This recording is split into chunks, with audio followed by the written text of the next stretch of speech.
ఎందుకంటే ఫోన్ ఇచ్చినాం మనం, కాబట్టి ఏం చేస్తున్నాం ఫోన్తో? థర్డ్ ఫోర్త్కి మాట వినట్లేదు. చర్చిలలో ఎన్ని కంప్లైంట్ అనుకున్నాం, పాస్టర్ గారు కొత్త మావంతో మాట్లాడు, బెదిరి మాట వింటలేడు. ఎస్, వాడు నరకం చూపిస్తున్న ఇంట్లో. కాబట్టి నిజంగానే కుమారుడు నరకాన్ని తప్పిస్తాడు, కానీ నీ కడుపులో నా కడుపులో పుట్టినవాడు కాదు, మనందరి కొరకు పుట్టినవాడు.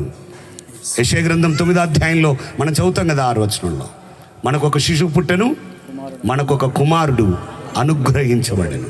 హల్లెలూయా. ఆయన మన కొరకు అనుగ్రహించబడినవాడు, నీ కొరకు నా కొరకు అనుగ్రహించబడినవాడు. అందుకే నిజమైన ఆశీర్వాదం ఏంటో తెలుసా?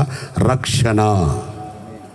ఒక వ్యక్తి రక్షించబడ్డం అనేది ఆశీర్వాదం, అది నిజమైన ఆశీర్వాదం. మీ పక్క వాళ్ళని అడగండి, నువ్వు రక్షించబడ్డావా అని అడగండి ఒకసారి. మీ కుటుంబం రక్షించబడ్డదా అని అడగండి, మీ కుటుంబం రక్షించబడ్డదా?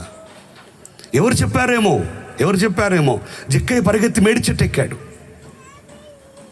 సంఘంలో సమాజంలో పరపతి ఉన్నాడు, డబ్బులున్నాడు, చెప్పండి, ఒక హోదా ఉన్నాడు, చెట్టెక్కుతాడా? పరిగెత్తుతాడా? చెట్టెక్కుతాడా? కుదరదు అలాగా. కానీ దేవుణ్ణి, యేసుని చూడాలన్న కోరిక ఆయనను చెట్టెక్కేటట్టు చేసింది. సుధాకర్కు నాకు బాగా తెలుసు, పొట్టోలు చెట్టెక్కుడు చాలా కష్టం, తెలుసా మీకు? అంత ఈజీ ఏమి? ఆయన పొట్టి చెట్టెక్కాడు, ఎంత కష్టమైంది పాపం. అరే ఇదంతా ఎందుకు చేస్తున్నావు అంటే, యేసుని చూడాలి, ఒకటే కోరిక, యేసుని చూడాలి. తీరే టైంకు యేసే వచ్చేసరికి ఈయనకు అర్థమైతలేదు, ఎందుకంటే అందరూ ఒకటే తిరుగున్నారు, యేసే ఎవరో తెలియదు ఈయనకు, పెద్ద సమస్య. అందుకే ఎవరా ఎవరా ఎవరా అని వెతుకుతుంటే తీరా యేసే అక్కడికి వచ్చి అంటున్నాడు, జక్కయ్య నువ్వు దిగు, నేడు నేను ఇంట్లో ఉండాలి. హల్లెలూయా. చూడండి, యేసుని చూడాలనే కోరిక జక్కయ్యది, కానీ మొదట ఎవరు చూశారు? యేసయ్య చూశాడు. నీకు ఆ కోరిక ఉంటే నీకంటే ముందు యేసయ్య నిన్ను చూస్తాడు. హల్లెలూయా.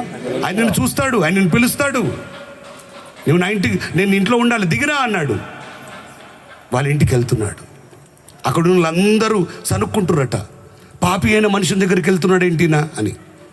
అయినా సరే ఏది పట్టించుకోకుండా వెళ్ళాడు. అక్కడికి వెళ్ళేసరికి జక్కయ్యకి ఆలోచన వచ్చింది, అరే అరే ఇలాంటి పరిశుద్ధ దేవుని నా ఇంటికి రమ్మనగా నేను సరిగా లేకుంటే ఎట్లా. వెంటనే మార్చుకొని ఆయన అన్నాడట, ప్రభా ఒక నిమిషం ఆగండి మీరు దయచేసి, మీకు మాట చెప్పాలి.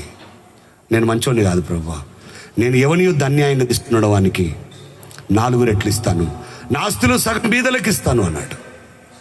మీరు చెప్పండి, క్రైస్తవులు చెప్పండి, మీరు మేడి చెట్టు నుండి జక్కయ్య ఇంటికి వచ్చేసరికి ఈ మార్పెట్లు జరిగిందంటారు,